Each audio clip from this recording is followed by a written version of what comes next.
मुश्किल नहीं है कुछ भी अगर दिल में ठान लीजिए, बस हौसला रख और एक कोशिश तो कर। नमस्कार मित्रों, मेरा नाम है नितिन और आप मुझे सुन रहे हैं। इस चैनल पर बहुत बहुत स्वागत है।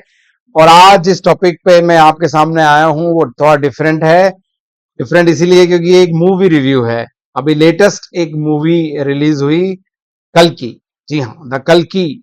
और साउथ इंडिया वालों ने एक बार फिर से साबित किया, जो साउथ इंडियन जो लैंग्वेज में मेनली फिल्म बनाते हैं और जब वो हिंदी में भी मिक्स करके लेके आते हैं, कि भाई उनकी ओरिजिनलिटी को मानना पड़ेगा और वो हिम्मती भी हैं, कुछ अनोखा करने में माहिर भी हैं। हमेशा कुछ ना कुछ कमाल करते हैं, चाहे वो बाहुबली में उन्होंने दिखाया, चाहे वो RRR में उन्होंने करके दिखाया कि वो हिंदी फिल्म जो नॉर्मली बनाते हैं, जो बॉलीवुड स्टाइल, उससे डिफरेंट सोच सकते हैं, किसी स्क्रिप्ट पे काम कर सकते हैं। और इस बार हॉलीवुड के टक्कर की मूवी मैं कहूंगा, हॉलीवुड को टक्कर देता हुआ टॉलीवुड। ये कोई वैसे वर्ड नहीं है, बस ये प्रचलन में बोले जाते हैं, इसलिए मैं बता रहा हूं कि हॉलीवुड और टॉलीवुड का मिक्स एक बैग लेके आई है द मूवी कल की। जी हाँ, अभी रिसेंटली मैंने देखी और वाकई में भाई फैमिली के साथ देखने का मजा ही अलग होता है मूवी को। और आप एक एंटरटेनमेंट के लिए जाते हैं और फुल ऑफ एंटरटेनमेंट थी मूवी। जरूरी नहीं है सारी चीजें आपको पसंद आए किसी चीज की, लेकिन अगर अधिकतर चीजें पसंद आ जाती हैं, उसका मैक्सिमम जो पोर्शंस है वो आपको अच्छा लगे, तो वो पिक्चर आपका दिल जीत लेती है, या कहें कि वो कुछ कमाल कर देती है। और फ्यूचर में देखा जाए तो, फ्यूचर की बात कर रहा हूं ना, तो फ्यूचर की ही मूवी है 2898, कि भाई 2898 में जो कल्पना की है, जो इमेजिनेशन की है, जो उन्होंने रेफरेंसेस लिए हैं कल की पुराण से और जो हमारे वैदिक स्क्रिप्चर्स हैं महाभारत काल से, और एक तरह से उसको एक सीक्वल की तरह बनाने की कोशिश की है कि जब कलयुग शुरू हुआ तो उसके बाद क्या क्या चेंजेस आए और आगे जाके किस तरह का फ्यूचर हमें देखने को मिल सकता है। कुछ लोग उसके फैक्चुअल चेक में फंस जाएंगे कि नहीं भाई ये अच्छा है, ये बुरा है, ये था भाई। लेकिन एक इमेजिनेशन कहते हैं ना, कि आप इमेजिन तो कर पाओ उस चीज को, जो नॉर्मली हम मार्वल्स मूवी में देखते हैं, एवेंजर्स वगैरह, या और भी हॉलीवुड में जिसमें बहुत ज्यादा VFX और स्पेशल इफेक्ट्स का यूज होता है, और हम बड़ी तारीफ करते हैं उनकी, हॉलीवुड मूवीज की, इंग्लिश मूवीज की। लेकिन एक इंडियन सिनेमा में इस तरह का प्रेजेंटेशन देना और इतना कमाल के ग्राफिक्स यूज करना, छोटा मोटा कमी तो कहीं ना कहीं रह जाती है, कि उसमें क्या दिक्कत है। लेकिन अगर आप 99% उसमें अपने आप को जस्टिफाई कर दें और वो बात आप क्रिएट कर दें, वो फील एक क्रिएट कर दें कि yes, it is actually happening on the scene, और हमें लगने लगे कि ये एक्चुअल में घटित हो रहा है, बस वही कमाल है। जैसे मैंने हमेशा कहा है कि मैजिशियन का जो मैजिक है वो तब तक होता है जब तक वो आपको फील कराए, वो रियलिटी की फील कराए। एक्चुअल में रियल लाइफ और रियल लाइफ में यही अंतर है, कि रियल लाइफ को इस तरह से प्रेजेंट किया जाता है कि वो रियल लगे, और जब आपको ये लगने लगे तो मजा आ जाता है कहीं। और उसी तरह मूवी में श्वथामा का कैरेक्टर, जैसे कि नॉर्मली उनको एक नेगेटिव किरदार के रूप में हम समझते हैं, या हम जानते हैं कि उन्होंने बहुत बड़ा हीनियस क्राइम किया था इस ह्यूमैनिटी का, जिसकी उन्हें सजा भी मिली, जो हमारा वैदिक स्क्रिप्चर बताता है, और सीधे भगवान श्री कृष्ण ने उनको श्राप दिया। तो एक तरह से उनके लिए भी साल्वेशन का रास्ता उन्होंने दिखाया है, कि भाई उन्हें कहां से सुकून मिलेगा और कहां से उनका मुक्ति का मार्ग भी है। तो देर इज ऑलवेज गेटवे हमारे जो बिलीफ सिस्टम में, कि भाई पापी से घृणा मत करो, पाप से घृणा करो। तो पापी को भी मोक्ष की तरफ जाने के लिए या सही काम करने के लिए एक रास्ता, एक रोशनी, एक दिशा दिखाने का काम हमारा स्क्रिप्चर्स कमाल करता है। और इंडियन बिलीफ सिस्टम ने रियली ये बात एक बहुत ही कमाल की है। तो इस मूवी में भी उसी तरह का कुछ दिखाने की कोशिश की है, कि yes, this could be the way, जो अश्वत्थामा को उस रास्ते पे ले जाएगा जहां से वो अपने पापों का प्रायश्चित भी करेंगे। और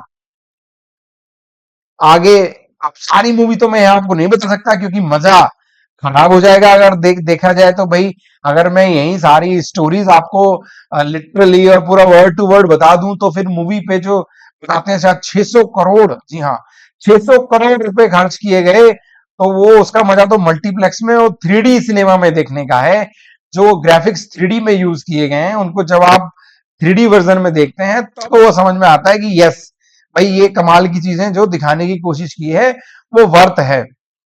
जिस तरह से उन्होंने उस प्रकार सिटी को जो हमारी काशी से ही बिल्कुल काशी की बात खत्म नहीं होती, भारत में हर चीज काशी में जाकर कनेक्ट हो जाती है क्योंकि जब से कहते हैं सबसे प्राचीन शहर भी यही है और शायद जब सारे शहर नष्ट हो जाएंगे तो वही शहर बचेगा। तो काशी की बात भी इसमें कही गई है, एक हल्का सा हिंट मैं आपको दे रहा हूं और वहां से ही सब चीजें जुड़ी हुई दिखाई गई हैं।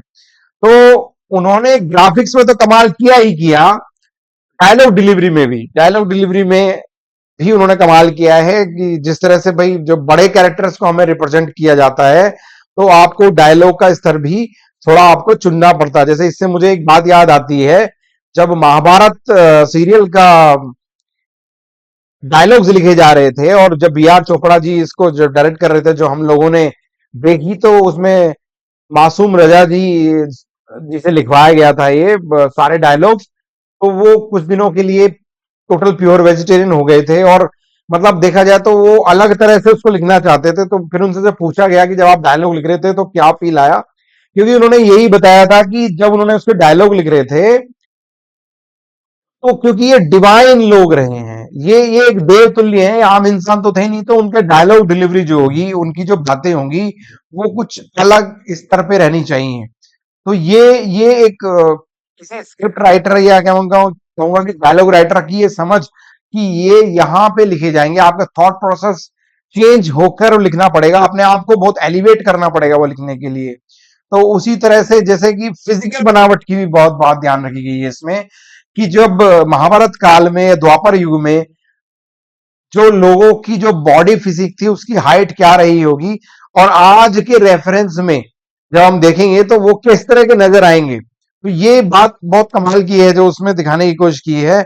और जो अमिताभ बच्चन जी ने रोल किया है, कमाल का रोल किया है और सधा हुआ रोल किया है उन्होंने कि भाई उनकी फिजिकल और उस तरह से फिर कैमरा यूज करना, उस तरह की टेक्नोलॉजी यूज करना। और आज भी जब हम किया इंपोर्टेड चीजों पे बहुत ज्यादा डिपेंडेंट है कि बाहर से चीजें इंपोर्ट की जाती हैं, उन्हीं के कैमराज हैं, बहुत सारे हमारे पास रिसोर्सेज नहीं है, लेकिन फिर भी भाई मानना पड़ेगा शायद नागेश जी हैं इसके डायरेक्टर, उन्होंने कमाल कर दिया कि उस इफेक्ट्स को वो ला पाए हैं कि इंडियन मूवी में। तो सबसे पहले उनको बहुत बहुत सराहना, बहुत बहुत धन्यवाद कि वो उस हॉलीवुड के स्तर की मूवी बनाने के लिए, और 600 करोड़ का रिस्क प्रोड्यूसर्स ने भी तो बहुत बड़ा रिस्क लिया होगा कि जब भाई इतना बड़ा पैसा लगाया जाए कि रिटर्न आएगा नहीं आएगा, वो ग्राफिक्स उस स्तर के बन पाएंगे क्या, भारत की क्राउड को वो खींच पाएंगे क्या, Indian crowd specially Hindi belt की क्राउड को वो क्या खींच पाएंगे, क्योंकि साउथ इंडिया में तो मूवी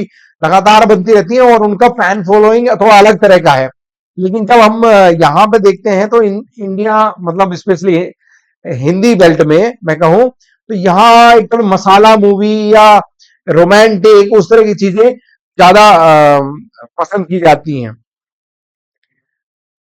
हमारे जो हीरो है प्रभास जी, उन पर भी अब थोड़ा सा क्रिटिसिज्म लोग कर रहे थे कि भाई उन्होंने खुद डबिंग की है इसकी, नॉर्मली शरद केलकर जी करते हैं उनकी साउथ इंडियन मूवीज की, लेकिन इस बार उन्होंने खुद ही इसकी एक चैलेंजिंग उन्होंने टास्क लिया कि मैं खुद ही इसकी हिंदी डबिंग करूंगा, क्योंकि वो बाहुबली के बाद काफी आगे बढ़ गई ये बात, तो अब वो थोड़ा सा कंफर्टेबल हो गए हिंदी में और ये कोशिश सराहनीय है। लोग बोल सकते हैं कि नहीं प्रोनाउंसिएशन थोड़ा और अच्छा हो सकता था। देखो इंप्रूवमेंट की जब बात की जाती है तो there is always room for improvement, हर चीज में इंप्रूवमेंट हमेशा पॉसिबल होता है, इसमें कोई दो राह नहीं है।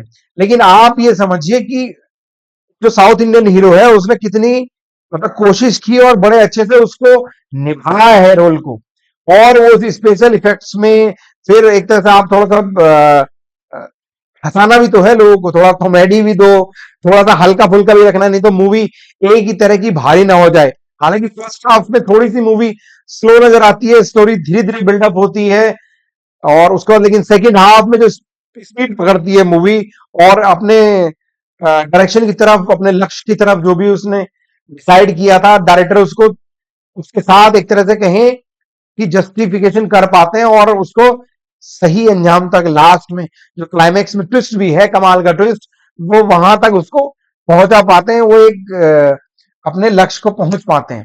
तो अगर किसी को फर्स्ट हाफ में बोर लगे, अगर मान लो आप मूवी देखने जाएं, तो ध्यान रखिए कि सेकंड हाफ बेटर है उससे। और कोई भी मूवी अगर फर्स्ट हाफ से बेटर हमेशा सेकंड हाफ अगर हो, तो मूवी के लिए बड़ा अच्छा साइन है।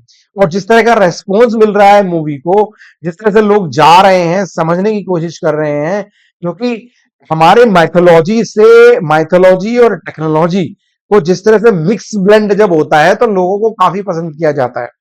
कि जो हमारे जो वैदिक लिटरेचर से कनेक्ट करके भगवान श्री कृष्ण की जो डिलीवरी है, और वहां पर एक तरह से वो मैसेज भी देने की कोशिश कर रहे हैं कि ये ऐसे चीजें अनफोल्ड होंगी, और उसको नई टेक्नोलॉजी फ्यूचर के साथ रिप्रेजेंटेशन भाई कमाल का उन्होंने किया है। और वहां पर फिर यूज करना ग्राफिक्स के रूप में।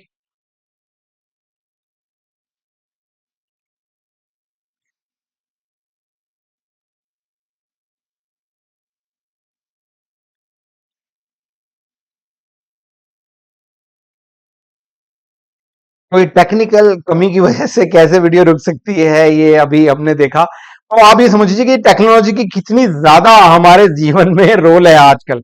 जहां देखो वहां टेक्नोलॉजी की बात है, और ये टेक्नोलॉजी के उपयोग को ही एक तरह से दिखाती है कि धीरे धीरे जो टेक्नोलॉजी होगी किस तरह से हमारी लाइफ को बदलने वाली है, और जो नेचुरल चीजें हैं उनसे हम किस तरह से दूर हटते जाएंगे, और टेक्नोलॉजी की तरफ हमारा रुझान बहुत ज्यादा फोकस वहां पर होता जाएगा, जैसे जैसे कलयुग का असर और बढ़ता जाएगा। क्योंकि टेक्नोलॉजी ड्रिवन सोसाइटी में क्या होगा कि नेचुरल रिसोर्सेज और नेचुरल जो हमारी आवश्यकता है, उसका एक तरह से कहें कि खात्मा की तरफ हम बढ़ रहे हैं। तो ये कितना जरूरी है, आज भी चेत जाएं तो शायद इसके स्पीड को खत्म नहीं किया जा सकता, इसकी स्पीड को थोड़ा सा कम किया जा सकता है, और हम नेचुरली हम जिए, हम नेचर के साथ रहकर सामंजस्य बना के रहें। क्योंकि कोई रहे ना रहे, नेचर जरूर रहेगा। भाई इंसान रहे ना रहे, नेचर जरूर रहेगी। क्योंकि हमेशा जब रिवॉल्व होती है ना चीजें, तो जीवन ही समाप्त होता है, नेचर वहीं रहती है, नेचर फिर से रिवॉल्व कर लेती है। इस बात को समझने की जरूरत है। तो ये मूवी एक तरह से उस तरफ भी इशारा कर रही है कि हम जिस तरह से नेचुरल रिसोर्सेज के प्रति बहुत ज्यादा अनभिज्ञ हो रहे हैं, लापरवाह हो रहे हैं, एक मैसेज ये भी देने की कोशिश करती है।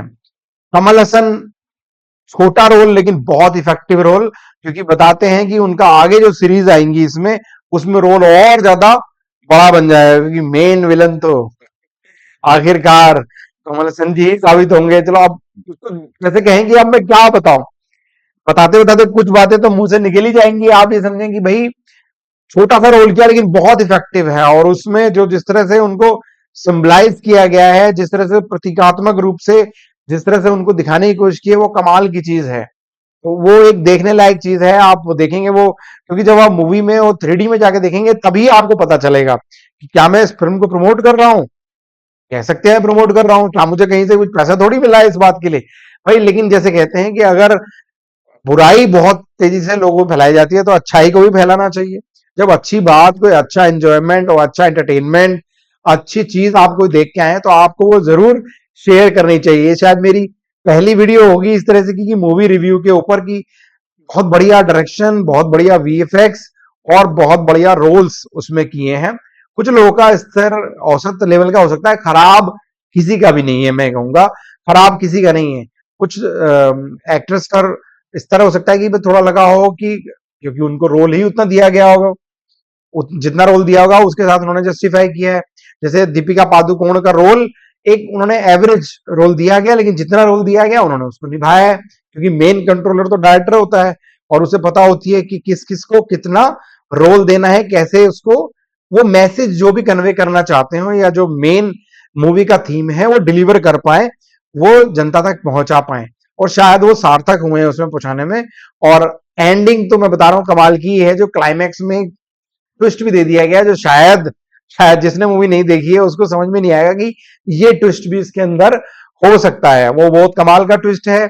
तो आप अपनी फैमिली के साथ जाएं, देखें, थोड़ा समझें, समझें क्या, एंटरटेन हो, और देखें कि भाई यस, हॉलीवुड मूवी को भी हम कर दे सकते हैं। कोई ऐसा नहीं है कि वो भाई ये सब पैसे का खेल है, रिसोर्सेज का खेल है। तो अगर आपके पास सही रिसोर्सेज होंगे, तो टैलेंट तो हमारे पास है ही, हमारे टैलेंट बिल्कुल यूज करना जानते हैं, जानते भी हैं और मानते भी हैं और उसको डिलीवर करना भी जानते हैं कि अगर उनको सही रिसोर्सेज मिल जाएंगे तो वो भी कमाल कर देंगे।